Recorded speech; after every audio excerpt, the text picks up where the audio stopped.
அல்ஹம்துலில்லாஹ் நஹ்மதுஹு வ நஸ்தஈனுஹு வ நஸ்தக்ஃபிருஹு வ நு'மினு பிஹி வ நதவக்கலு அலைஹி வ நஊது பில்லாஹி மின் ஷுரூரி அன்ஃபுஸினா வ மின் ஸய்யிஆத்தி அஅமாலினா மை யஹ்தில்லாஹு ஃபலா முதில்ல லஹு வ மை யுத்லில் ஃபலா ஹாதிய லஹு வ அஷ்ஹது அல்லா இலாஹ இல்லல்லாஹு வஹ்தஹு லா ஷரீக லஹு வ அஷ்ஹது அன்ன முஹம்மதன் அப்துஹு வ ரசூலுஹு அம்மா பஅத்.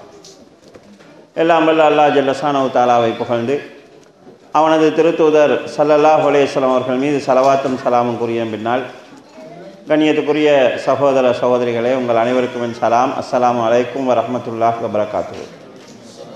அல்லாஹ்வுடைய அருளால் இந்த நேரத்தை அவனது மார்க்கத்தை அறிந்து கொள்வதற்காக கழிக்கக்கூடிய வாய்ப்பு நமக்கு கிடைத்திருக்கிறது.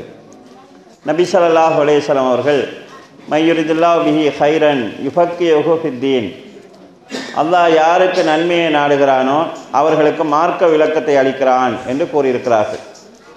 இந்த ஹதீஸின் அடிப்படையில் தீனை விளங்கிக் கொள்ளக்கூடிய வாய்ப்பு யாருக்கெல்லாம் கிடைக்கிறதோ அவர்களுக்கு அல்லாஹு தாலா ஹைரை நன்மையை நாடியிருக்கிறான் என்பது அர்த்தமாகும். அந்த நன்மையை அல்லாஹு தாலா என் மீதும் உங்கள் மீதும் நாடியிருக்கிறான். அல்ஹம்துலில்லாஹ்.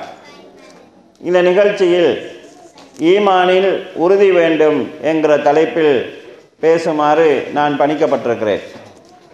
அன்பின் சகோதரர்களே, இஸ்லாத்தை பொறுத்தளவில் அது ஒரு கொள்கையை சொல்லி, ஒரு நம்பிக்கையை சொல்லி, அந்த நம்பிக்கையில் சந்தேகமில்லாத உறுதி வேண்டும் என்று சொல்கிறது.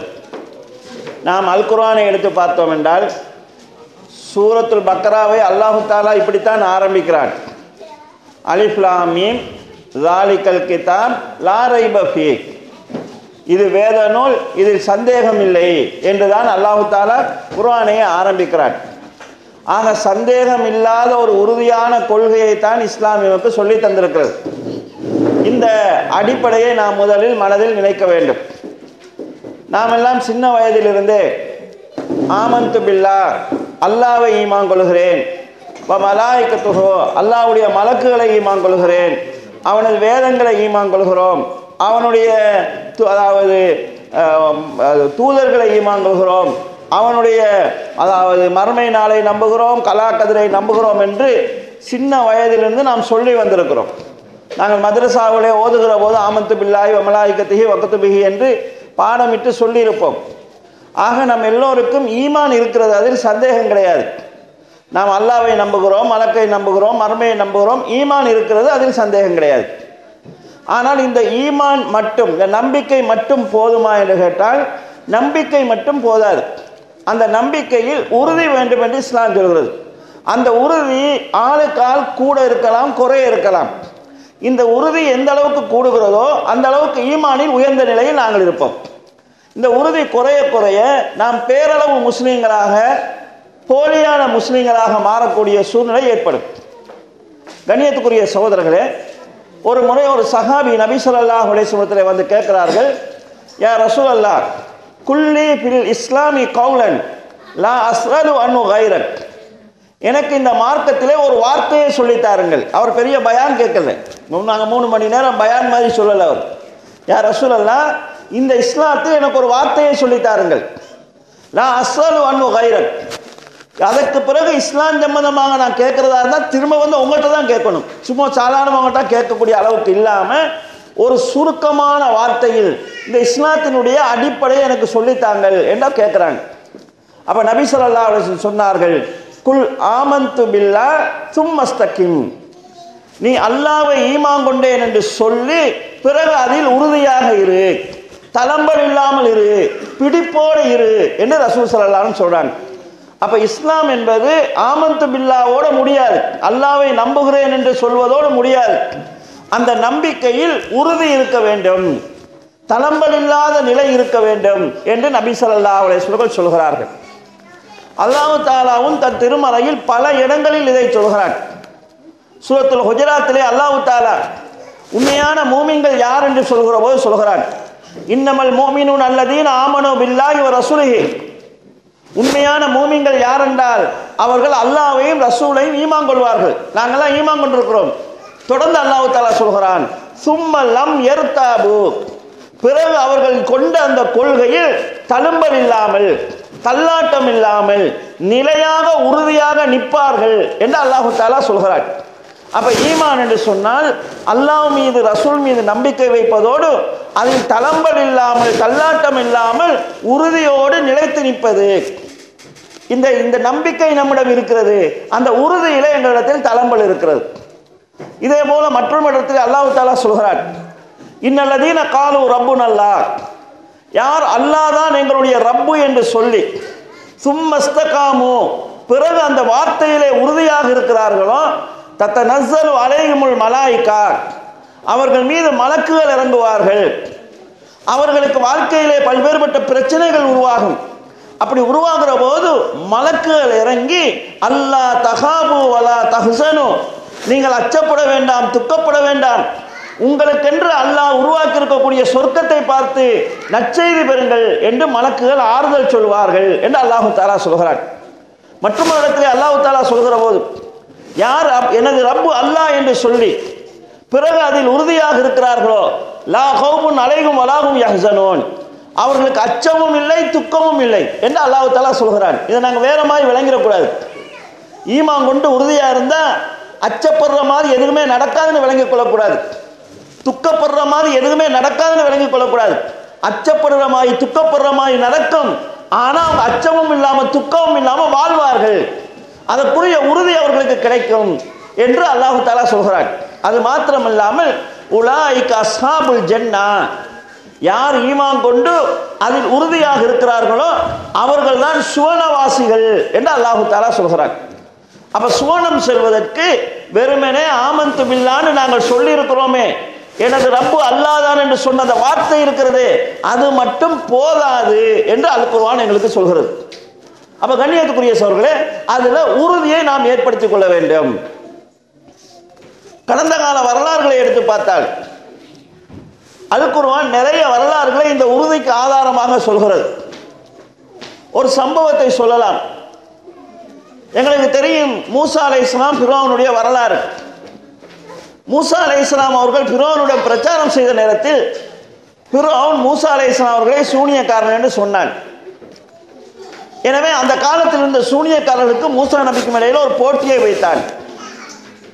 அந்த போட்டியிலே சூனியம் முறியடிக்கப்பட்டது, மூசா நபியினுடைய மூஜிசா உறுதிப்படுத்தப்பட்டது. இது நடந்த நிகழ்ச்சி. அப்போது அந்த சூனியக்காரர்கள் மூசா நபிக்கு எதிராக வந்தவர்கள் உடனே அல்லாஹ்வை நம்பிக்கொள்கிறார்கள். மூசா அலைஹிஸ்ஸலாம் அல்லாஹ்வுடைய தூதர் என்று ஈமான் கொள்கிறார்கள். உடனே சுஜூதுல விழுந்தாங்க. சுஜூதுல விழுந்து ஆமன்னா பிரப்பி மூசா வ ஹாரூன், மூசா நபியும் ஹாரூன் நபியும் சொல்லக்கூடிய இறைவனை நாங்கள் ஏற்றுக்கொண்டோம் என்று சொன்னாங்க. ஈமான் கொண்டாங்க. இப்போ அவங்களுக்கு வரக்கூடிய சோதனையை பாருங்க. ஈமான் கொண்ட அடுத்த கணம் அவங்களுக்கு சோதனை வருது. ஃபிரௌன் மக்களை பார்த்து, அரசியல்வாதி மக்களை பார்த்து சொல்றான், இது ஏற்கனவே செட்டப் பண்ண கேம். இது இந்த மூசாவும் இந்த சூனியக்காரங்க, மூசா தான் இவங்களுக்கு சூனியத்தை படித்து கொடுத்தாரு. ரெண்டு பேரும் போட்டி போடுற மாதிரியும் தோக்குற மாதிரியும் நடிச்சு கொண்டாங்க. இதை பார்த்து நீங்க ஏமாந்துடாதீங்கன்னு மக்களை திசை திருப்பிட்டு அந்த சூனியக்காரர்களாக வந்து ஈமான் கொண்டாங்களே அவங்கள பார்த்து சொல்கிறான், ஆமன்தும் லஹு கபுலான் ஆதனலக்கும், நான் பேமிஷன் தாரதுக்கு முன்னால நீங்க அவனை நம்பிட்டீங்களா? இதுக்கு தண்டனை வரப்போகுது. தண்டனை லேசான தண்டனை கிடையாது. உக்கத்தியன் ஐதியக்கும் வருஜுலக்கும் பிஹிலாபின், மாறுகை மாறுகால் வெட்டுவேன், உங்களை ஈச்ச மரத்தில் ஆணியால் அறைவேன் என்று சொல்கிறார். மாறுகை மாறுகால் என்ன?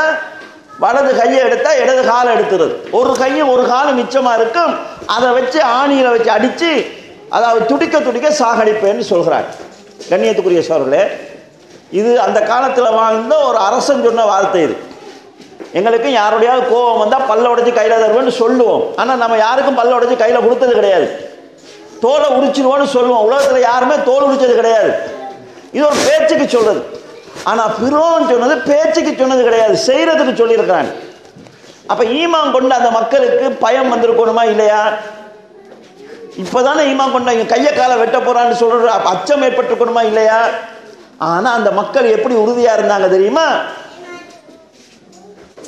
பக்லீமா அந்த காலி, உன்னால் என்ன செய்ய முடியுமோ அதை செஞ்சுக்க,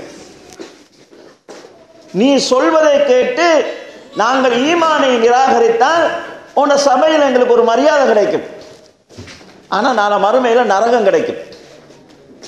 உனக்கு கட்டுப்படாமல் தரக்கூடிய இந்த தண்டனையை நாங்கள் ஏற்றுக்கொண்டால் நாளை மறுமையில் எங்களுக்கு சொர்க்கம் கிடைக்கும். அந்த சொர்க்கத்தையோடு ஒப்பிட்டு பார்த்தால் இந்த உலகத்தில் வர எந்த இன்பமும் அந்த சொர்க்கத்துக்கு நிகராகாது. அங்கு கிடைக்க போற நரகத்தோடு நீ தரக்கூடிய தண்டனையை ஒப்பிட்டு பார்த்தால் அந்த நரகத்தை விட உனது தண்டனை எங்களுக்கு லேசானது. இதுதான் கொள்கையில் உறுதி என்று சொல்வது. நாங்களும் சொர்க்கம் இருக்குது நரகம் இருக்குதுன்னு நம்பி இருக்கிறோம். எந்த அளவுக்கு நம்பி இருக்கிறோம்? எல்லாரோட ஈமானுக்கும் ஒரு விலை இருக்குது. இப்போ சில நேரங்களில் நம்ம ரோட்டில் போகிற நேரம் ஒரு 10 பவுன் சல்லி கீழே விழுந்துருக்குது. அதை எடுத்த உடனே எங்களோட மனசு நினைக்கினா ரோட்டில் உள்ள சல்லி, யாரில் சல்லியோ தெரியாது, அதை எடுத்து நம்ம பள்ளி உண்டியலில் போட்டுருவோம்னு நினைக்க வரும். அதுவே ஒரு 100 பவுனாக இருந்தால் கொஞ்சம் மனசு தள்ளாட ஆரம்பிக்கும். நானாக போய் களவாக எடுத்தேன், ரோட்டில் இருந்து சல்லி தானே, இது ஹலாலாக தானே இருக்கும். ஒரு அசரத்தில் கேட்டு பார்க்குற, அவர் கூடாதுன்னா இன்னொரு அசரத்தில் கொஞ்சம் கேட்டு பார்க்குறது புறக்கணுன்னு சொல்லி. இதுவே ஒரு 1000 பவுன் 2000 பவுன் சொல்லி சொன்னால் நம்ம யார்கிட்டையும் கேட்காமலே நமக்கு நம்ம ஒரு 10 ரூபா சொல்லிக்கிறோம். ஏன்னா அந்த ரேட்டுக்கு ஏற்ப எங்களோட ஈமாண்ட வலு அப்படித்தான் இருக்குது. அவங்க என்ன பார்த்தாங்கன்னு சொல்லி சொன்னால், இவன் கையை காலை வெட்டுவான், சொன்னால் செய்வான், இதுக்கு பயந்து நாங்கள் ஈமானை விட்டோம்னா நரகத்துக்கு போக வேண்டி வரும். நரகமா இவனுடைய தண்டனையா? நம்ம எதில் இருந்து தப்பணும்? நான் நரகத்திலிருந்து தப்பிடணும். நாங்கள் இவன் சொல்வதை கேட்டால் இவன் அரச சபையில் நமக்கு ஒரு மரியாதை தருவான். அந்த மரியாதையை நாளை மறுமையில் கிடைக்க போகிற சொர்க்கமா கணக்கு பார்த்தாங்க. சொர்க்கத்தை தான் நமக்கு கிடைக்கணும், இங்கே இழந்தாலும் பரவாயில்லை, சொர்க்கம் தான் நமக்கு கிடைக்கணும் என்கிறதுல அவங்க உறுதியாக இருந்தாங்க. ஆக இந்த கணக்கில் அவர்கள் அத்தனை பேரும் அவங்களுடைய உயிர்களை தியாகம் செய்தார்கள். அல்லாஹ்விடத்தில் அவங்க துஆ செய்தாங்க, ரப்பனா அஃப்ரிக் அலைனா சபுரா, யா அல்லாஹ் எங்கள் மீது பொறுமையை சொரிவாயாக என்று துஆ செய்தார்கள். அவங்களோட உயிர்களை அர்ப்பணம் செய்தார்கள். இது அவங்க ஈமான் கொண்ட அடுத்த கணத்தில் அவங்களுக்கு ஏற்பட்ட மாற்றமாக நாங்கள் பார்க்கிறோம். பெண்களை பொறுத்தளவில் எங்களுக்கு தெரியும், ஃபிரௌனுடைய மனைவி அவர்கள், அவங்க ராணியாக இருந்தவங்க. அந்த காலத்தில் ஃபிரௌனுடைய மனைவியாக இருந்தவங்க எவ்வளவு பெரிய சௌகரியங்களை எவ்வளவு பெரிய இன்பங்களை அனுபவிச்சிருப்பாங்கன்னு நம்ம கற்பனை பண்ணி பார்க்கலாம். அந்த அவ்வளவையும் அல்லாஹ்வுக்காக இழந்தாங்க. அவர்கள் ஈமான் கொண்டாங்க. அதனால அந்த அரசனுடைய கையாட்கள் 4 தூண்களில் கை கால்களை கட்டி தொங்க வைத்து சவுக்கால் அடித்து அவர்களை சித்திரவதை செய்தார்கள். ராணியாக இருந்தவங்க அதே இடத்தில் சித்திரவதைக்குள்ளானார்கள். அவங்க அல்லாஹ்விடத்தில் என்ன துஆ செய்தாங்க தெரியுமா? யா அல்லாஹ் இந்த உலகத்தில் உள்ள மாளிகையெல்லாம் உனக்காக அர்ப்பணம் செய்து விட்டோம், சுவர்க்கத்தில் எனக்காக ஒரு மாளிகையை கட்டிவிடு, இந்த ஃபிரௌனுடைய அநீதியிலிருந்து எங்களை பாதுகாத்து விடு என்று துஆ செய்தார்கள். ஆக அவங்க ஈமான் கொண்டார்கள். அந்த ஈமான்ல அவங்க உறுதியாக இருந்ததினால் ஃபிரௌனுடைய வேதனைகளை தாங்கிக் கொண்டு இஸ்லாத்தில் அவர்களால் இருக்க முடிந்தது. எனவே கண்ணியத்துக்குரிய சகோதர சகோதரிகளே, நாம் நம்பி இருக்கக்கூடிய விஷயங்களில் நாம் உறுதியாக இருக்க வேண்டும். நம்பிக்கை என்றது உள்ளத்தோடு சம்பந்தப்பட்டதாக இருக்கும். நாம் உறுதியாக இருக்கிறோம் என்பதை எங்களுடைய நடைமுறைகள் ஊடாகத்தான் நாம் விளங்க வைக்க வேண்டும். இப்போது எங்களுடைய அன்றாட வாழ்க்கைக்கு நாம் வந்து பார்ப்போம். அன்றாட வாழ்க்கையிலே இந்த நம்பிக்கை விஷயத்தில் நாம் எந்த நிலைப்பாட்டில் இருக்கிறோம், எந்த அளவுக்கு அதில் நாம் உறுதியாக இருக்கிறோம், இதை நாம் பார்க்க வேண்டும். கண்ணியத்துக்குரிய சகோதரர்களே, நாம் அல்லாஹ்வை நம்பி இருக்கிறோம், அல்லாஹ்வுடைய ஆற்றல்களை நம்பி இருக்கிறோம். அல்லாஹ்வுடைய நாட்டம் இல்லாமல் இந்த உலகத்தில் எதுவும் நடக்காது என்று நம்பி இருக்கிறோம். அல்லாஹும்ம லா மானிய லிமா ஆதைத், யா அல்லாஹ் நீ கொடுப்பதை தடுப்பவன் எவனும் இல்லை, நீ தருவதை, அதாவது அல்லாஹ் யாவது தந்தான்னு சொன்னா அதை தடுப்பவனும் கிடையாது, அல்லாஹ் எதையாவது தடுத்துட்டான்னு சொன்னா அதை கொடுப்பவனும் கிடையாது. நன்மையோ தீமையோ அல்லாஹ்வின் நாட்டத்தின் பிரகாரம் தான் நடக்கும். இது எங்களுடைய நம்பிக்கை, ஈமானுடைய அடிப்படை. இந்த நம்பிக்கையில் நாம் எந்த அளவுக்கு உறுதியாக இருக்கிறோம்? இந்த நம்பிக்கையில எங்களுடைய சிந்தனைகள் எப்படி இருக்கிறது? கண்ணியத்துக்குரிய சகோதரர்களே, சில நேரங்களில் நீங்க இங்கு வாழ்கிற போது சில சந்தர்ப்பங்களை இழந்திருப்பீங்க. ஆனால் அந்த நம்பிக்கைகள் இந்த மனசுல தள்ளாட்டங்கள் இருந்து கொண்டே இருக்கக்கூடிய சூழலை நாம் பார்க்கிறோம். கடந்த காலத்தில் எங்களுடைய தாய்மார்கள் எல்லாம் சில செய்திகள் எங்களுக்கு சொல்லி தந்திருப்பாங்க. சாதாரண விஷயங்கள். அந்த நேரங்களில் சொல்லுவாங்க, இரவையில கூட்டி வெளியே குப்பையை தள்ளக்கூடாதுன்னு சொல்லுவாங்க. இங்க யாரும் கூட்டி தள்ள மாட்டீங்க, ஏன்னா குப்பை போறதுக்கெல்லாம் வசதிகளாக இருக்குது. அப்படி குப்பையை தள்ளுனா வீட்டில் பரக்கத்து இல்லாமல் போயிடும். இரவையில கடன் கொடுக்க கூடாதுன்னு சொல்லுவாங்க. கடன் கொடுத்தா வீட்டில் பரக்கத்து இல்லாமல் போகும்னு சொல்லுவாங்க. இரவையில முட்டை கொடுக்க கூடாதுன்னு சொல்லுவாங்க. அப்படி முட்டை கொடுத்தா பலாய் முசிபத்து வரும்னு சொல்லுவாங்க. ஊசி கொடுக்க கூடாதுன்னு சொல்லுவாங்க. யாராவது ராவையில வந்து ஊசி கேட்டால் கொடுக்க கூடாதுன்னு சொல்லுவாங்க. இப்படியான சில செய்திகள் வச்சு கொண்டிருந்தாங்க. இதை செஞ்சால் பாதிப்பு வரும். அப்ப அவங்களுடைய நம்பிக்கை அல்லாஹ்வின் மேல வருகிறதா அல்லது இந்த மூட நம்பிக்கைகள் மேல வருதுன்னு சொன்னால் மூட நம்பிக்கைகள் மீது அந்த சிந்தனை வருகிறது. அப்ப என்ன நடந்தாலும் அல்லாஹ்வின் நாட்ட பிரகாரம் தான் நடக்கும் என்கிற நம்பிக்கை அடிபட்டு போகக்கூடிய சூழலை நாம் பார்க்கிறோம். கடந்த காலத்தில் இருந்த நம்பிக்கைகள் காலச்சூழல் வந்து சிலதை மாற்றிக்கொண்டு போகுது. அல்ஹம்துலில்லாஹ். முந்தையெல்லாம் என்ன செய்வாங்கன்னா, வீட்டுக்கு தண்ணி தேவைன்னா வெளியில போய் தான் தண்ணி எடுத்துட்டு வரணும். கிணத்துக்கு போவாங்க, குளத்துக்கு போவாங்க, ஆற்றுக்கு போவாங்க. இந்த டெப் வசதி வந்ததுனால அந்த பிரச்சனை இல்லாமல் போச்சு. சில நேரங்களில் நாங்கள் சின்னத்தில் கூட பார்த்துருக்குறோம். தண்ணி அள்ளுறதுக்காக ஒரு பொம்பளை பெருங்குளத்தோட போகிறா, அடுத்த வீட்டு பொம்பளையோட மாப்பிள்ளை வேலைக்கு போக வாரா, ரெண்டு பேரும் ஒன்றா சந்திச்சாங்கன்னா வெற்றுக்குளத்தோட சந்திச்சா போகிற காரியம் நல்லா வராது, ரிட்டர்ன் வருவாங்க வீட்டுக்குள்ளே. அப்போ இவங்க அல்லாஹ்வுடைய கதிர் பிரகாரம் நிகழ்ச்சி நடக்குதுன்னு நினைக்கிறாங்களா, வெற்றுக்குளத்தின் மீது நம்பிக்கை வைக்கிறாங்கன்னு கேட்டால் அங்கே வந்து பிரச்சனை ஆகிறது. இப்படி பல நம்பிக்கைகள் அதில் தாக்கம் இருந்தாலும் நடைமுறை இல்லாமல் போனதுனால சிலது இல்லை, அது அழிஞ்சிருக்கிறது.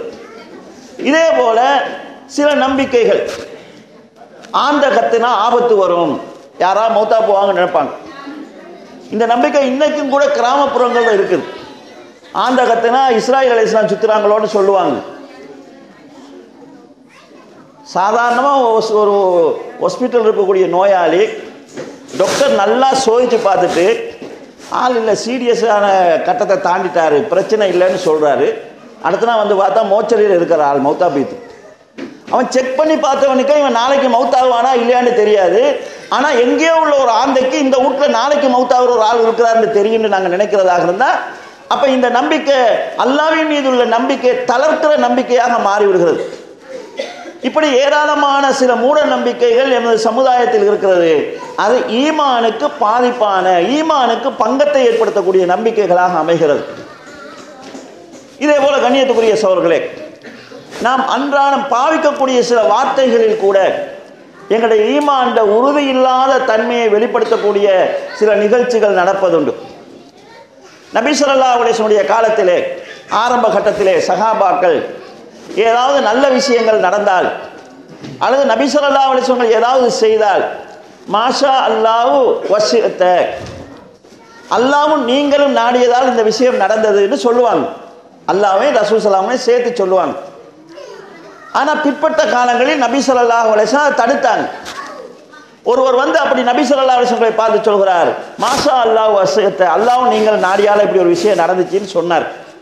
உடனே நபி ஸல்லல்லாஹு அலைஹி சொன்னாங்க, அஜஅல்தனி லில்லாஹி நித்தா, அல்லாஹ்வுக்கு நிகராக நீ என்னை ஆக்கி விட்டாயா? குல் மாஷா அல்லாஹு வஹதா, அல்லாஹ் ஒருவன் நாடியதால் நடந்ததுன்னு சொல்லு என்று சொன்னாங்க. அப்படி இல்லை, எங்களுக்கு யாராவது ஒருவர் ஹெல்ப் பண்ணாரு, அவருக்கு நாங்கள் நன்றி செலுத்த விரும்புகிறோம்னு சொன்னால் மாஷா அல்லாஹ் வஸிஅத, அல்லாஹ்வும் நீங்களும் நாடியதால் நடந்ததுன்னு சொல்லாதீங்க. அப்படியே சொல்ல வேண்டும் என்று நீங்க நினைச்சால் மாஷா அல்லாஹ், அல்லாஹ் நாடியதால் இது நடந்தது, சும்மா சிறுத்த, அதுக்கு பிறகு உங்களோட ஹெல்ப்பாக நடந்துச்சுன்னு சொல்லுங்க, அதுக்கு பிறகுன்னு சொல்லுங்க.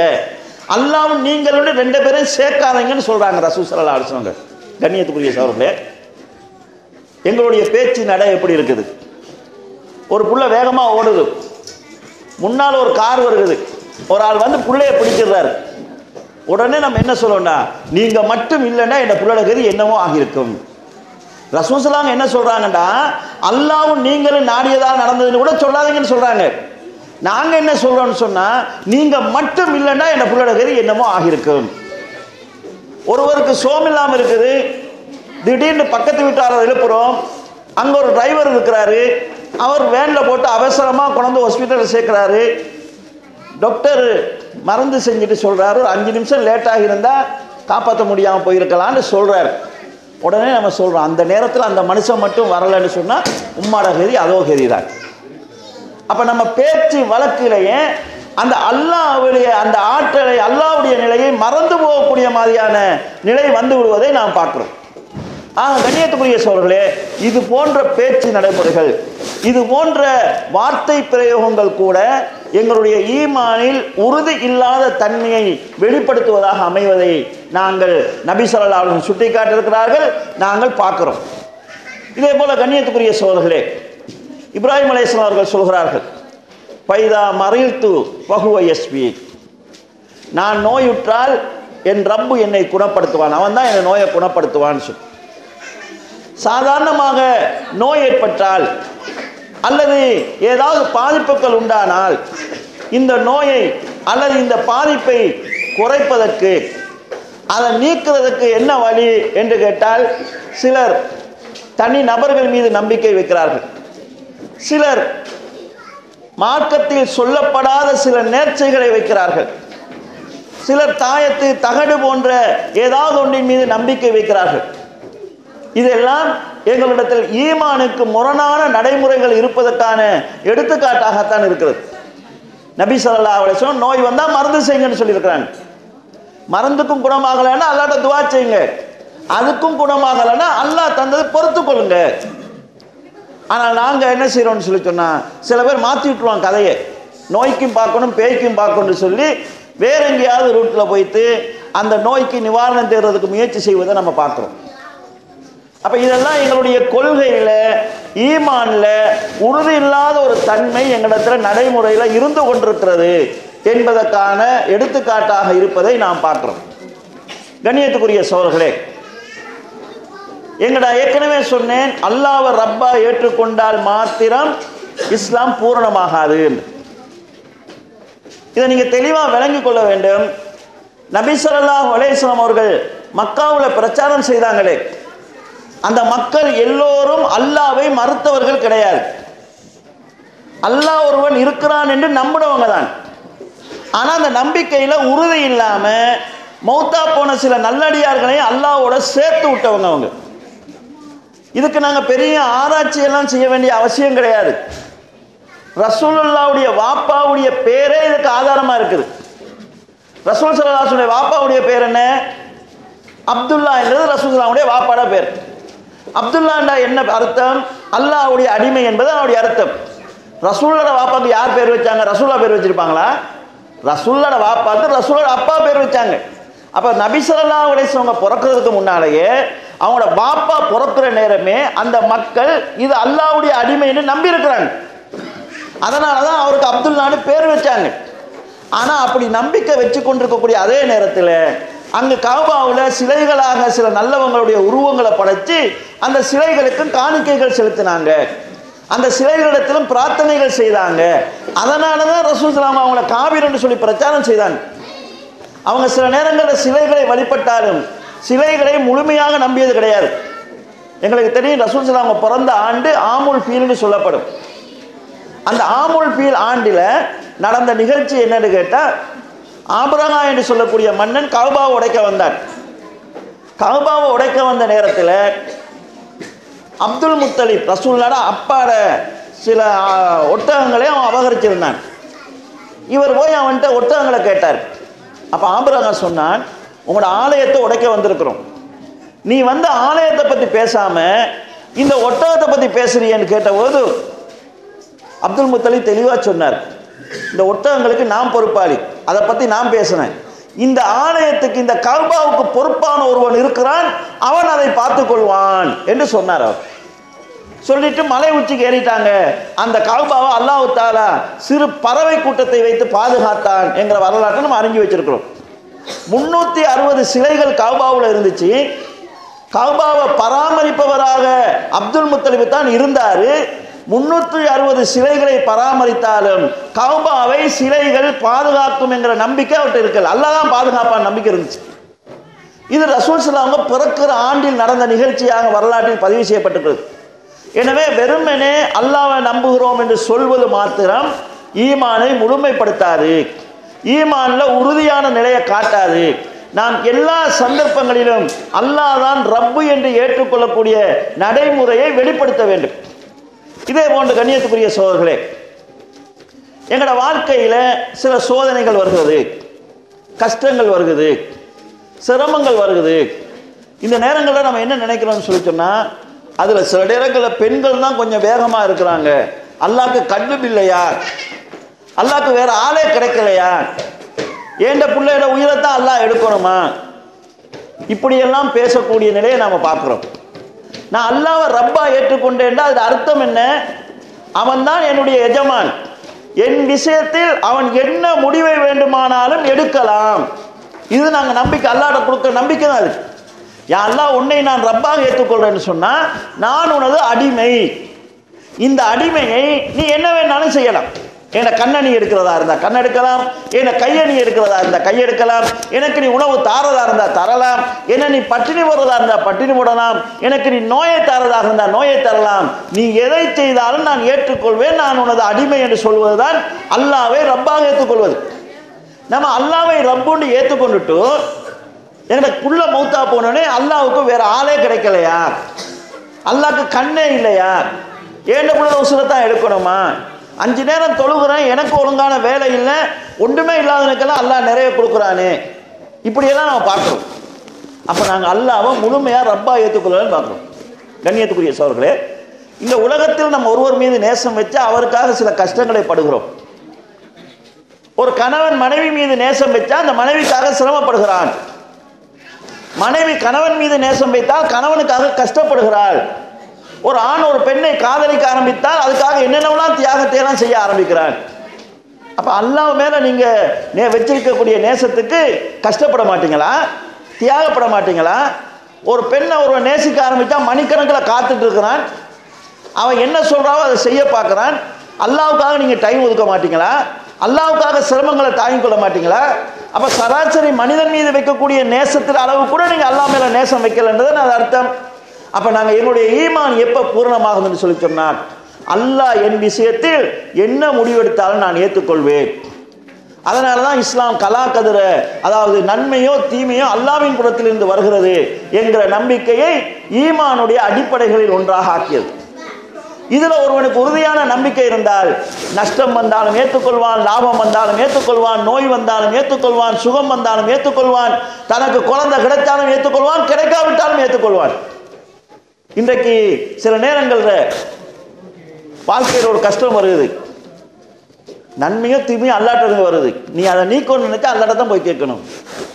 சில பேர் என்ன செய்யறாங்கன்னா கஷ்டம் வந்த உடனே தொழுகை விட்டுறான். என்ன 5 நேரம் தொழுதாலும் நமக்கு இதே கஷ்டம் தான், தொழுகை இல்லை. நல்லா இருக்கிறவன் சாராயம் குடிக்க பழகிறான், என்ன வாழ்க்கையில் நஷ்டத்தை சந்திச்சுட்டாரான். சில நேரங்களில் அவனோட பண்பாடு மாறிடுது, பழக்க வழக்கங்கள் மாறிவிடுகிறது. நாங்கள் ரசூல் ஸல்லல்லாஹு அலைஹி வஸல்லம் நபிமார்களுடைய வரலாறை எடுத்து பார்த்தா நபிமார்கள் கஷ்டப்படலையா? நபி ஸல்லல்லாஹு அலைஹி வஸல்லம் ஊரை விட்டு ஓட்டப்படலையா? அவங்க அந்த சமுதாயத்தால் பொய்யன் என்றும் அதாவது போலியானவர் என்று சொல்லி தவறாக விமர்சிக்கப்படலையா? ரசூலுல்லாஹ்வோட மனைவியை விபச்சாரி என்று சொல்லி அந்த சமுதாயம் விமர்சிக்கலையா? அவங்க பட்ட கஷ்டங்களை, அவங்க பட்ட அவமானங்களை நாங்கள் எங்கே சந்திச்சிருக்கிறோம்? நபிமார்கள் நோயாளிகள் இருக்கலையா? நபிமார்கள வறுமையில் இருந்தவங்க இருக்கலையா? நபிமார்கள சாப்பிட வசதி இல்லாதவங்க இருக்கலையா? எல்லாரும் இருந்திருக்கிறாங்க. அப்போ நாங்கள் என்ன நினைக்கிறோம்னு சொல்லி சொன்னால், உலகத்தில் எங்களுக்கு என்ன லாபம் கிடைக்குதோ அதை வச்சு தான் அல்லாஹ், நம்ம நல்லா இருந்தால் அல்லாஹ்வை ஏற்றுக்குவோம், வசதியாக இருந்தால் அல்லாஹ்வை ஏற்றுக்குவோம். எப்போ நமக்கு வசதி சிரமம் ஏற்படுதோ, எப்போ கஷ்டம் ஏற்படுதோ அப்போ ஒதுங்கி போகிறது என்கிற மாதிரியான நிலையில் இருக்கிறோம்னு சொல்லி சொன்னால் அது ஈமானில் நம்ம உறுதியான நிலைக்கு வரல என்றதுக்கு ஆதாரமாக அமைகிறது. இதே போல கண்ணியத்துக்குரிய சோழர்களே, சூரத்துல் ஹூத் என்று சொல்லக்கூடிய 11வது அத்தியாயத்தில் ஒரு வசனம் வருகிறது. அந்த வசனம் அருளப்பட்ட நேரத்தில் நபி ஸல்லல்லாஹு அலைஹி வஸல்லம் செய்தி சொன்னார்கள், சூரத்துல் ஹூத் என்கிற அத்தியாயம் இறங்கியதனால் என்னுடைய தலைமுறைகள் நரைத்து போனதுன்னு சொல்றாங்க. அப்ப கேட்குறாங்க, சூரத்துல் ஹூத்ங்கிற அந்த அத்தியாயத்தில் நிறைய நபிமார்களுடைய வரலாறும் அழிந்து போன சமுதாயங்களுடைய வரலாறும் சொல்லப்படுகிறது. அதனால தான் அவங்களோட தலைமுடி நரைச்சதா என்று கேட்குறாங்க. அப்போ ரசூல் ஸல்லல்லாஹு அலைஹி வஸல்லம் சொல்கிறாங்க, இல்லை, ஃபஸ்தகிம் கமா உமிர்த்த, நபியே உங்களுக்கு ஏவப்பட்ட அடிப்படையில் நீங்கள் உறுதியாக இருங்கள், நீங்கள் சாய்ந்து கொடுக்காதீர்கள், நீங்கள் இந்த காவிர்களுக்கு பணிந்து போய்விடாதீர்கள், அப்படி போனால் நீங்கள் நரகவாசிகள் ஒரு ஆயிருவீங்கிற வசனம் தான் என்னுடைய தலைமுடியை நரைக்க செய்ததுன்னு சொல்றாங்க. அல்லாஹ் நபி அவர்களை சொல்லி எங்களுக்கு என்ன சொல்கிறான்னு சொன்னா, ஃபஸ்தகிம் கமா உமிர்த்த, உங்களுக்கு என்ன ஏவப்பட்டதோ அதில் நீங்கள் உறுதியாக இருங்கள் என்று அல்லாஹு தஆலா சொல்கிறார். இந்த ஃபஸ்தகிம் என்கிறது வார்த்தைக்குடைய அடியில் வந்தது தான் நாங்கள் குர்ஆனில் ஒரு சூரத்துல் ஃபாத்திஹா இஹ்தின ஸிராத்தல் முஸ்தகீம், நேரான பாதை எங்களுக்கு காட்டுன்னு சொல்லி நம்ம ஓதுறோமே, அந்த முஸ்தகீம் என்கிறது இந்த ஃபஸ்தகிம் என்கிற வார்த்தையிலிருந்து வந்தது. நம்ம அந்த ஈமானில் உறுதியாக இருந்தால்தான் அந்த இஸ்திகாமத்தான நேரான பாதையை நம்ம அடைய முடியும். கண்ணியத்துக்குரிய சகோதரர்களே, இப்போ குர்ஆனில் ஹதீஸில் தொழ வேண்டும் என்று சொல்லப்பட்டிருக்குது. இது தெரியாத ஒரு முஸ்லீம் இந்த உலகத்தில் இல்லை. இது தெரியாத காவிர்கள் கூட கிடையாதுன்னு சொல்லலாம். காவிர்களுக்கும் தெரியும், சில நேரம் வித்தியாசமாக விளங்கியிருப்பாங்க, 3 நேரம் 4 நேரம்னு வித்தியாசமாக விளங்கியிருப்பானே தவிர முஸ்லீம்களுக்கு தொழுகை கடமைங்கிறது தெரியாத காவிர்கள் இல்லை.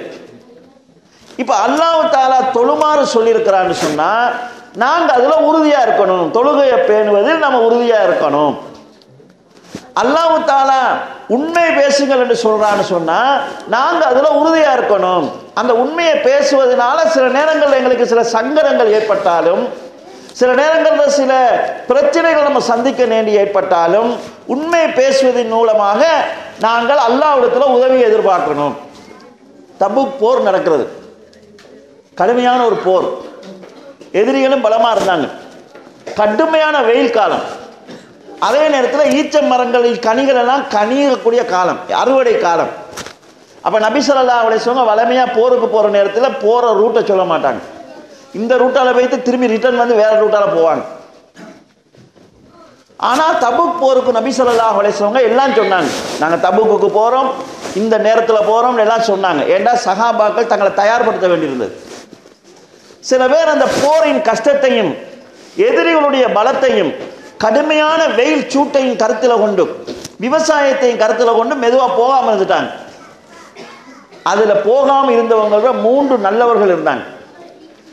போகாமல் இருந்தவங்கலாம் ரசூல் ஸல்லல்லாஹு அலைஹி வஸல்லம் பொய்யை சொல்லி தப்பிட்டாங்க. யார் ரசூலுல்லாஹ் வீட்டில் கஷ்டமாக இருந்துச்சு, பொம்பளைக்கு சோம்பல், ஏதோ காரணங்களை சொன்னாங்க. ரசூல் ஸல்லல்லாஹு அலைஹி வஸல்லம் அல்லாஹ் உங்களை மன்னிப்பான்னு விட்டாங்க.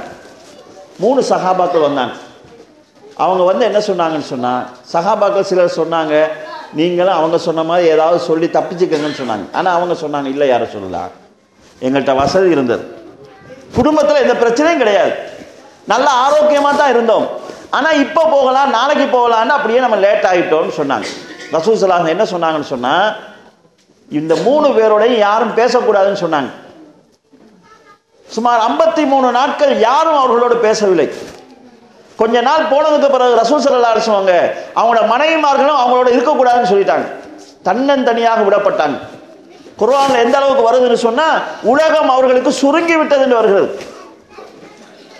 அந்த ஒரு அதாவது காபுபின் மாலிக் வழியில் அவரோட சாச்சாவுடைய ஒரு உறவுக்கார பையன், ரொம்ப நெருக்கமான நேசமானவர், போய் சலான் சொல்றாரு. அவரோட பதில் வரல. சொல்றார், உன்னோட நான் எவ்வளோ நெருக்கமாக இருக்கிறேன், அல்லாஹ்வின் மீதும் ரசூலின் மீது நான் அன்பு வைத்தவன் என்பது உனக்கு தெரியாதான்னு சொல்கிற எனக்கு தெரியாதுன்னு சொல்லிட்டார். இந்த சூழ்நிலையில வேற்று நாட்டு அரசனிடமிருந்து ஒரு கடிதம் வருகிறது. மதீனா மக்கள் உங்களை புறக்கணித்து விட்டார்கள், நாங்கள் அறிகிறோம், அந்த நாட்டில் நீங்கள் கேவலப்பட்டு இருக்க வேண்டிய அவசியம் கிடையாது, நீங்கள் எங்கள் நாட்டுக்கு வாங்க, உங்களை நாங்கள் கண்ணியப்படுத்துறோம்னு கூப்பிடுறாங்க. இஸ்லாம் ஆரம்பித்த காலத்தில் இருந்தே முஸ்லீம்களுக்குள்ள பிரச்சனையை உருவாக்குறதுக்கு பக்கத்து நாடு அரசுகள் கண்காணிப்பாக இருந்தது. இது 53 நாட்களுக்குள் நடந்த செய்தி. மதீனாவில் ஒருவர் ரசூலுல்லாஹ்வால் ஒதுக்கப்பட்டிருக்கிறார் என்கிறது வேற்று நாட்டு அரசர்களுக்கு தெரிஞ்சு அங்கிருந்து கடிதம் வருகுதுன்னு சொன்னால் விளக்கப்பட்ட உடனே தகவல் போயிருக்கணும். அப்போ அந்த நாட்டு அரசர்களுடைய சிஐடிகள் உளவாளிகள் மதீனாவுக்குள்ள இருந்திருக்கிறாங்க. இங்கே எப்படா பிரச்சனை வரும், இதை நம்ம சாதகமாக பயன்படுத்திக் கொள்ள வேண்டும் இருந்திருக்கிறாங்க. இந்த சஹாபி அந்த கடிதத்தை கொண்டு வந்து அப்படியே நெருப்புல போட்டார்.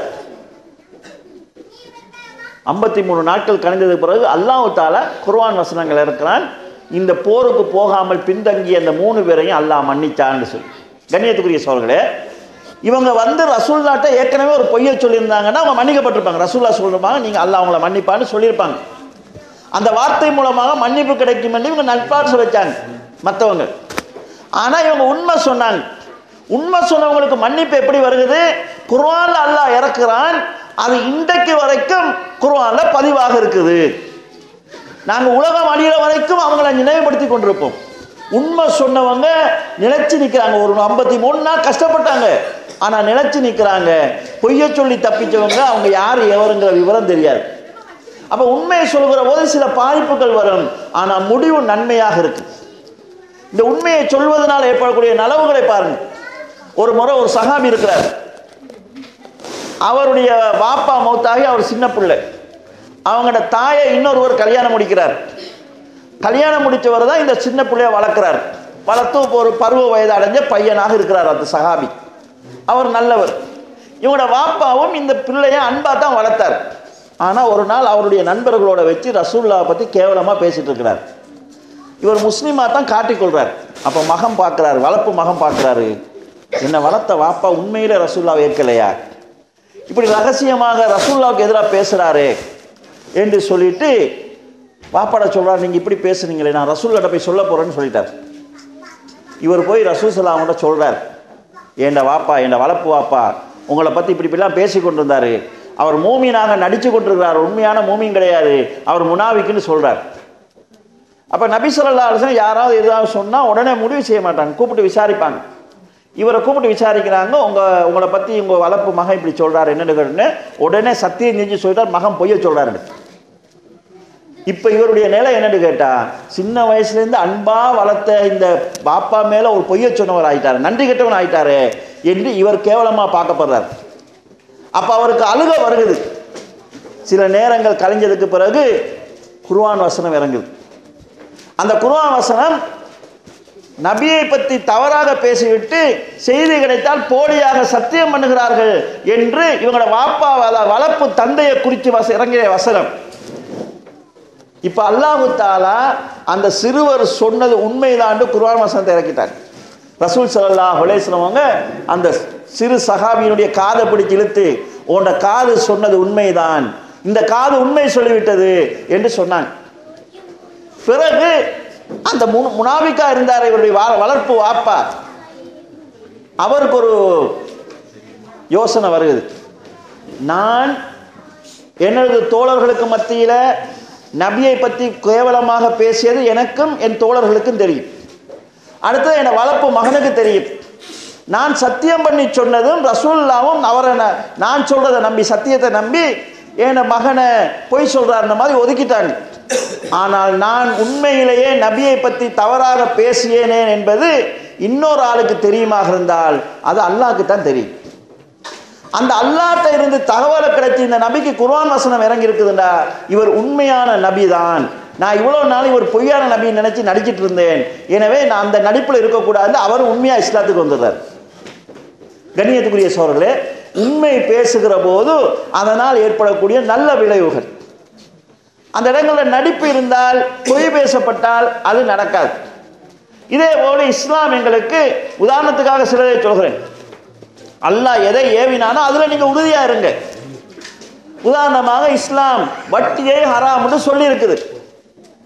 இது உலகத்தில் பிறந்த எல்லா முஸ்லீம்களுக்கும் தெரியும், முஸ்லீம்கள் அல்லாத காவிர்களுக்கும் முஸ்லீம்கள் வட்டியை வெறுக்கிறார்கள் தெரியும். அதனால தான் வட்டியை அடிப்படையாக கொண்டு பேங்கு வைத்திருக்கக்கூடியவர்களும் தனித்தனியான டோர்களை ஆரம்பிக்கிறாங்க இஸ்லாமிக் வங்கின்னு சொல்லி, ஏன்னா முஸ்லீம்களை வெறுக்கிறாங்கன்னு பல தெரியும். இப்போ வட்டி கூடாது என்கிறது இஸ்லாத்தின் கொள்கை. நமக்கு வாழ்க்கையில் பிஸ்னஸ் செய்கிற போது அல்லது எங்களுடைய அன்றாட வாழ்க்கையில் சில கஷ்டங்கள் ஏற்படலாம். இப்போ நம்ம என்ன நினைக்கிறோம்னு சொல்லி சொன்னால், வட்டி மூலமாக இந்த பிரச்சனைக்கு தீர்வு காணுவோம்னு நினைக்கிறோம். நம்ம கொள்கையில் உறுதியாக இருந்தால், அல்லாஹ் ஏவியதில் நாம் உறுதியாக இருக்க வேண்டும் சொன்னால், கஷ்டம் வரட்டும், சிரமம் வரட்டும், நான் அதை தாங்கிக் கொள்வேன், தவறான ரூட்டில் நான் போகக்கூடாது, இதில் நான் உறுதியாக இருக்கு, இது இஸ்லாத்தினுடைய கொள்கை, இதில் நான் உறுதியாக இருக்க வேண்டும் என்று நாம் நினைக்க வேண்டும். ஆனால் இன்றைக்கு உள்ள பிரச்சனை என்று கேட்டால், எப்படியாவது இந்த ஹராம்களை ஹலாலாக்கி கொள்றதுக்கு நம்ம ட்ரை பண்றோம்.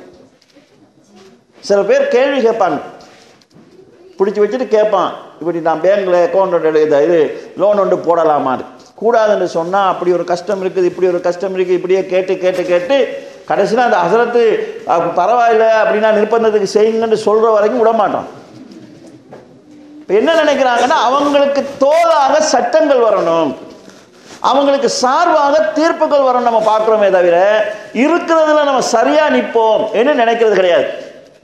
இந்த வட்டியால் சீரழிஞ்சவங்களை, இருக்கிறதை இருந்து நடுரோட்டுக்கு வந்தவங்களை நம்ம கண்ணால் பார்க்குறோம். சில நேரங்களில் வட்டியினுடைய ஆரம்பம் நல்லதா தெரியும், அதுக்கு அரபுல பேர் ரிபா தான், ரிபாண்டா வளர்ச்சி தான். ஆனால் முடிவு என்னன்னு கேட்டால் அல்லாஹ் முடிவை தெளிவாக சொல்லிட்டான், அல்லாஹ் சதக்காவை வளர்ப்பான், வட்டியை அழிப்பான் சொல்லி. இன்றைக்கு உலக அளவில் பொருளாதார நெருக்கடிக்கு அடிப்படை காரணம் வட்டி தான். அந்தந்த நாடுகள் வட்டிக்கு எடுத்திருக்கக்கூடிய கடன்கள், அந்த கடனுக்கு அடிக்கிறதுக்காக கட்டக்கூடிய வட்டி, அந்தந்த நாட்டு மக்களுடைய உழைப்பு வட்டிக்கு தான் போகுது. அதனால தான் வரிக்கு மேல வரியை ஏற்றி நாடு மக்கள் சீரழிஞ்சு கொண்டிருக்கிறாங்க. அப்ப அல்லாஹ் என்ன சொல்றான்னா, வட்டி அழிக்கும், இதுதான் வட்டியினுடைய அடிப்படை. இதை தவிர வேறொரு முடிவை நம்ம பார்க்க முடியாது.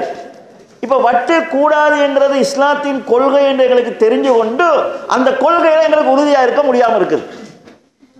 சில நேரங்கள்ல சாதாரணமாக என்ன நினைக்கிறான்னு சொன்னால், இவன் ஒரு கடை போட்டிருக்கான், முன்னால் உள்ள ஒரு கடை போட்டிருக்கான், அந்த கடையை அவன் கொஞ்சம் ஷோ பண்ணுறான். இப்போ இவன் என்ன நினைக்கிறான்டா, நானும் கடையை ஷோ பண்ணால் தான் ஏன் பிஸ்னஸ் நடக்கும். அவருடைய உழைப்புக்காக முயற்சி செய்யணும். அவன் கடையை ஷோ பண்ணதுனால நானும் ஷோ பண்ணால் தான் எனக்கு வாரது கிடைக்கும்னு சொன்னால் அல்லாஹ் ரிஸ்க் அடப்பாங்கிறதுல நமக்கு நம்பிக்கை இருக்குதா? நம்ம கருவறையில் இருக்கும் போதே நமக்கு கிடைக்கிறது என்ன, கிடைக்காம போறது என்ன அல்லாஹ் பதிவாக்கிட்டாங்கிறதுல நமக்கு நன்மை இருக்குது, நம்பிக்கை இருக்குதா? நம்பிக்கையில் உறுதி இருந்தால் இந்த நிலை வராது. சரி, நீ ஒருவன் போட்டிக்கு ஆனால் நீயும் போட்டி போட பிரச்சனை இல்லை, எந்த ரூட்ல போட்டி போடுறது, இதுக்கு போய் என்ன செய்யறான்னு சொல்லி சொன்னா வட்டிக்கு கடன் எடுக்கிறான் அல்லது அடகு வச்சு கடையை பெருசாக நினைக்கிறான். சில பேர் என்ன செய்யறாங்கன்னா நிர்பந்தம். என்ன நிர்பந்தம்? ஒரு மாடியா இருக்கிற வீட்டை 2 மாடியா கட்டணும், இது நிர்பந்தமா நினைக்கிறாங்க. பிரிட்ஜ் இல்லாத வீட்டுக்கு பிரிட்ஜ் வாங்கணும், அதை நிர்பந்தமா நினைக்கிறாங்க. வீட்டுக்கு ஏசி போடுறத சில பேர் நிர்பந்தமா நினைக்கிறாங்க. வாழ்க்கையில மேலதிக தேவைகளை தேடிக்கொள்வதை நிர்பந்தம் காட்டி, நிர்பந்தம் என்கிற அந்த அல்லாஹ் தாலா சொன்ன ஒரு சந்தர்ப்பத்தை பயன்படுத்தி எல்லா ஹராம்களையும் ஹலாலாக்கி கொள்வோம் என்று நினைக்கக்கூடிய சூழல் நாங்கள் பார்க்கிறோம். கண்ணியத்துக்குரிய சகோதரர்களே, அல்லாஹ் தாலா நமக்கு என்ன ஏவினானோ அந்த ஏவிய விஷயங்களில் நாம் உறுதியாக இருக்க வேண்டும். இது ஈமானில் வர வேண்டும், எங்களுடைய அன்றாட நடைமுறைகளில் வர வேண்டும். ஈமான்ல நாம் உறுதியாக இருக்கிறோம் என்பதை எங்களுடைய அன்றாட நடைமுறைகள் மூலமாகத்தான் நம்ம காட்ட முடியும். இந்த அடிப்படையில் இஸ்லாம் தந்த சில அடிப்படைகள் இருக்கிறது. ஈமானுடைய கொள்கை தெளிவுகள் சம்பந்தமாக இன்ஷா அல்லாஹ் இன்னொரு உரை இருக்கிறது. அடுத்தது இபாதத்துக்கள் இருக்கிறது. இந்த இபாதத்துக்களை எமது சக்திக்கு ஏற்ப கடமையானவைகளை நாம் கட்டாயம் செய்ய வேண்டும், கடமை அல்லாத அவரவர் சக்திக்கும் வசதிக்கும் வாய்ப்புக்கும் ஏற்க செய்ய வேண்டும். அது போக ஹலால் ஹராம் என்கிற வரையறைகள் இருக்கிறது. இந்த ஹராம் ஹலால்கள் என்கிற வரையறைகள் இருக்கிறது. தில்க ஹுதூதுல்லா, இது அல்லாஹ் போட்ட வரையறைகள். இந்த அல்லாஹ் போட்ட வரையறைகளை நாம் மீறிவிடக் கூடாது. இதுல நம்ம உறுதியா இருக்கணும். நாம் உண்ணக்கூடிய உணவில் ஹராம் வந்து விடக்கூடாது, நாம் உழைக்கக்கூடிய உழைப்பில் ஹராம் வந்து விடக்கூடாது. இதுல நம்ம உறுதியாக இருக்க வேண்டும். இதுல நம்ம தளம்பலுக்கு போகிற நேரத்தில் வாழ்க்கையில் பல விஷயங்களை நாம் இழப்போம். நபி ஸல்லல்லாஹு அலைஹி வஸல்லம் சொன்னார்கள், ஒரு மனிதர் பாலைவனத்தில் பயணம் போகிறார், பயணியுடைய துவா விரைவாக அங்கீகரிக்கப்படும். தன்னந்தனியாக கைவிடப்பட்டிருக்கக்கூடிய துவா இன்னும் அதிகமாக அங்கீகரிக்கப்படும். இந்த பாலைவனத்தில் தன்னந்தனியாக இருக்கக்கூடிய ஒரு மனிதர் வானத்தின் பக்கம் கைகளை உயர்த்தி யா ரப் யா ரப் என்று அல்லாஹ்வை அழைக்கிறான். நபி ஸல்லல்லாஹு அலைஹி சொன்னார்கள், மத்அமுஹு ஹராம், அவன் சாப்பிடக்கூடிய சாப்பாடு ஹராமா இருக்குது. வ மல்பசுஹு ஹராம், அவன் உடுக்கக்கூடிய உடை ஹராமாக இருக்குது. அவன் குடிக்கக்கூடிய பானம் ஹராமாக இருக்குது. வ உதிய பில் ஹராம், அவனோட வாழ்க்கையை ஹராத்துல தான் ஓடிக்கொண்டிருக்கிறது. அன்னா யுஸ்தஜாப லஹு, இப்படி இருக்கும்போது எப்படி அல்லாஹ் அவனுக்கு பதிலளிப்பான் என்று நபி ஸல்லல்லாஹு கேட்கிறான். ஏனென்றால் இன்னல்லாஹ தஆலா தய்யிபுன், அல்லாஹ் பரிசுத்தமானவன், லா யக்பலு இல்லா தய்யிபா, சுத்தமானதை தவிர வேறு எதையும் அல்லாஹ் ஏற்றுக்கொள்ள மாட்டான் என்று நபி ஸல்லல்லாஹு அலைஹி வஸல்லம் சொல்றாங்க. இப்போ இந்த உலக அளவில் முஸ்லீம்களுக்கு பிரச்சனைகள் நடக்கிறது. முஸ்லீம்கள் அன்றாடம் பல்வேறுபட்ட சோதனைகளை சந்திக்கிறார்கள். ஒவ்வொரு ஜும்மாவிலும் முஸ்லீம்களுக்காக துஆ கேட்கப்படுகிறது. பிரச்சனைகள் வருகிற போது நாங்கள் எல்லாம் தஹஜ்ஜுத்தில் துஆ கேட்கிறோம், தொழுகையில துஆ கேட்கிறோம், 5 நேர தொழுகைக்கு பிறகு துஆ கேட்கிறோம். இந்த துஆக்கள் எல்லாம் வானத்தின் வாயில்களை சென்று அடையாமல் இருக்குது. என்ன காரணம்? நாங்கள் ஹராமான அடிப்படையில் வாழ்ந்து கொண்டிருந்தோம் என்று சொன்னால் அந்த பிரார்த்தனைக்கு வலுவில்லை என்று அல்லாஹ்வே சொல்கிறார். சில அறிவிப்புகளில் நாங்கள் பார்க்கிறோம். நபி ஸல்லல்லாஹு அலைஹி வஸல்லம் சொன்னார்கள், இஸ்ரவேல் சமுதாயத்தைச் சேர்ந்தவர்கள் தாவூது நபியினாலும் ஈசா அலைஹிஸ்ஸலாத்தினாலும் சபிக்கப்பட்டார்கள். அவர்களிடத்தில் பலகீனம் முதலாவது எப்படி ஏற்பட்டது என்றால், ஒரு மனிதர் தவறு செய்வார், அதை இன்னொரு மனிதர் கண்டா இப்படி செய்யாதீங்க, இது கூடாதுன்னு சொல்லுவார். ஆனால் அவர் அதே தவறை செஞ்சு கொண்டிருக்கக்கூடிய சந்தர்ப்பத்தில் அவரோட இருந்து சாப்பிடுவார், அவரோட ஒன்றா இருப்பார். உதாரணமாக ஒரு ஆள் சாராயம் குடிக்கிறாருன்னு சொன்னால் முதல்ல கண்டா குடிக்காதீங்க கூடாதுன்னு சொல்லுவார். 2வது நாள் குடிச்சிட்டு இருக்கிறாருன்னா அவர் அங்கால இருந்து சாராயம் குடிப்பார், இவர் இங்கே இருந்து சோத்தை தின்னுவார். இப்படியே கொஞ்ச நாள் இருந்தாங்க. காலப்போக்கில் எப்படி ஆச்சுதுன்னு சொன்னால் பக்கத்தில் இருந்தவரும் கொஞ்சம் அதில் டேஸ்ட் பண்ண ஆரம்பித்தாங்க. அல்லாஹ் தஆலா கெட்டவர்களின் உள்ளத்தை போல் நல்லவர்களுடைய உள்ளங்களை மாற்றிவிட்டான். இப்படி சொல்லிவிட்டு நபி ஸல்லல்லாஹு அலைஹி வஸல்லம் சொன்னார்கள், தீமையில் இருக்கிறவனுடைய கையை பிடித்து இழுத்து வந்து நன்மையின்பால் நிறுத்துங்கள், அசத்தியத்தில் இருக்கிறவனுடைய கையை பிடித்து இழுத்து வந்து சத்தியத்தில் நிறுத்துங்கள், நன்மையை உங்க தீமையை தடுங்க. இதை நீங்கள் செய்யவில்லை என்று சொன்னால் பனு இஸ்ரவேல் சமுதாயத்தில் எப்படி கெட்டவர்களுடைய உள்ளத்தை போல் நல்லவர்களுடைய உள்ளம் மாற்றப்பட்டதோ அதுபோல் உங்களுடைய உள்ளங்களிலும் மாற்றங்கள் ஏற்படும். எப்படி அவர்கள் அல்லாஹ்வினால் சபிக்கப்பட்டார்களோ அதுபோல நீங்களும் சபிக்கப்படுவீங்க. அதுக்கு பிறகு உங்கள் இருக்கக்கூடிய நல்லவங்க அல்லாஹ்ட்ட கையேந்துவாங்க, அதுக்கு அல்லாஹ்ட்ட இருந்து பதில் கிடைக்காது என்று நபி ஸல்லல்லாஹு அலைஹி வஸல்லம் சொன்னதாக திருமிதி, அபூதாவுத் போன்ற கிரந்தங்களிலே சில அறிவிப்புகளை நாம் பார்க்கிறோம். எனவே கண்ணியத்துக்குரிய சகோதரர்களே, இஸ்லாத்தில் என்ன சொல்லப்பட்டிருக்குதுன்னு தெரியாது நம்ம சொல்ல முடியாது. சில விளக்கங்கள் நமக்கு தெரியாமல் இருக்கலாமே தவிர அடிப்படை நமக்கு தெரியும். அல்லாஹ் ஒருவன் என்றது தெரியும், அவனுடைய நாட்ட பிரகாரம் தான் எல்லாம் நடக்கும் என்றது தெரியும், அவனை மீறி எதுக்கு நடக்காதுங்கிறது தெரியும், கலாக்கதிரை நாங்கள் நம்பணுங்கிறது தெரியும், சாராயம் ஹராம், வட்டி ஹராம் என்கிறதெல்லாம் நமக்கு தெரியும். ஆனால் தெரிஞ்ச செய்ய விஷயங்களில் நாம் உறுதியை உண்டாக்கி கொள்ளாமல் இருக்கிறோம். அந்த உறுதி இல்லாதது தான் பிரச்சனை. இந்த உறுதியை நாம் கொஞ்சம் கொஞ்சமாக உருவாக்கி கொள்ள வேண்டும். அந்த உறுதியை உருவாக்கி கொள்வதற்கு ஈமானை வளர்க்க வேண்டியிருக்கிறது. அல்லாஹ்வை பற்றி, ரசூலை பற்றி நாம் இன்னும் அறிய வேண்டியிருக்கிறது. இந்த இஸ்லாத்தை போதனை செய்வதற்காக நபி அவர்கள், சஹாபாக்கள், தாபியங்கள், தபல் தாபியங்கள் போன்ற நல்லவர்கள் பட்ட கஷ்டங்கள் என்ன, சிரமங்கள் என்னங்கிறதை நாம் அறிய வேண்டியிருக்கிறது. இந்த உலக வாழ்க்கைக்கு இஸ்லாம் கொடுத்திருக்கக்கூடிய இடம் என்ன, மர்மை வாழ்க்கைக்கு இஸ்லாம் கொடுத்திருக்கக்கூடிய இடம் என்ன என்றதை தெரிய வேண்டியிருக்கிறது. அந்த அறிவை நாம் வளர்த்துக் கொள்வதாக இருந்தால் நல்லவர்களோடு நெருக்கத்தை ஏற்படுத்திக் கொள்ள வேண்டும்.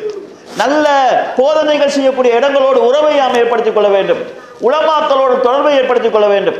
எங்களை சூழ இருக்கிறவர்களில் யார் மார்க்கத்தோடு பேணுதலாக இருக்கிறார்களோ அவர்களோடு நட்புறவை நாம் ஏற்படுத்திக் கொள்ள வேண்டும். இது போன்ற பயான் நிகழ்ச்சிகளில் நாம் கவனம் செலுத்த வேண்டும்.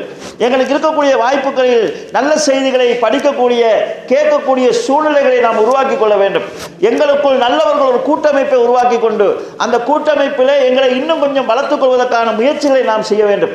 கண்ணியத்துக்குரிய சோர்களே, இதையெல்லாம் செய்யாமல் நம்ம ஏதோ இந்த நாட்டில் பொருளாதாரம் தேட வந்தோம், அதுதான் எங்களுடைய நோக்கம் என்று இருந்தோம்னு சொன்னால் பொருளாதாரத்தை நம்ம தேடி முடிச்சிருவோம். அதுக்கு பிறகு நம்ம மனைவியால் நமக்கு பிரச்சனையாக இருக்கும், பிள்ளையால் பிரச்சனையாக இருக்கும், நமக்குன்னு இந்த உலகத்தில் தொடர்பான நல்ல உள்ளங்கள் இல்லைன்னு கவலைப்படுவோம். சில நேரங்களில் இந்த பணமே நமக்கு பித்னா என்கிற நிலைக்கு நம்ம ஆளாகக்கூடிய சூழ்நிலை உருவாகலாம். மார்க்கத்தோடு இருந்தோம் என்று சொல்லி சொன்னால் பணமும் அருளாக இருக்கும், குடும்பமும் அருளாக இருக்கும், அதாவது கணவனுக்கு மனைவி, மனைவிக்கு கணவனும் அருளாக இருப்பாங்க. அது இல்லைன்னு சொன்னால் எல்லாமே ஃபித்னாவாக அமையக்கூடிய சூழல் வரும். எனவே கண்ணியத்துக்குரிய சோழர்களே, தீனுடைய விஷயத்தில் நம்ம அதாவது உறுதியை ஏற்படுத்தி கொள்ள வேண்டும். ஈமானில் ஒரு தெளிவையும் உறுதியையும் ஏற்படுத்தி கொண்டு எங்களுடைய சக்திக்கு ஏற்ப நாம் இருக்கக்கூடிய சூழ்நிலையில் இஸ்லாத்தை நிலைநாட்டுவதற்கு, எங்களுடைய சொந்த வாழ்க்கையிலே இஸ்லாத்தை உறுதியாக கடைபிடிப்பதற்கு நாம் முயற்சி செய்ய வேண்டும். எல்லாம் வல்ல அல்லாஹ் ஜல்ல ஷானஹு தஆலா அந்த நல்ல வாய்ப்பை எனக்கும் உங்களுக்கு அனைவருக்கும் தந்தருள்வானாக என வேண்டி விடைபெறுகிறேன். வாஹிரு தௌவானா அல்ஹம்துலில்லாஹி ரப்பில் ஆலமீன். அஸ்ஸலாமு அலைக்கும் வரஹ்மத்துல்லாஹி வபரகாத்துஹு.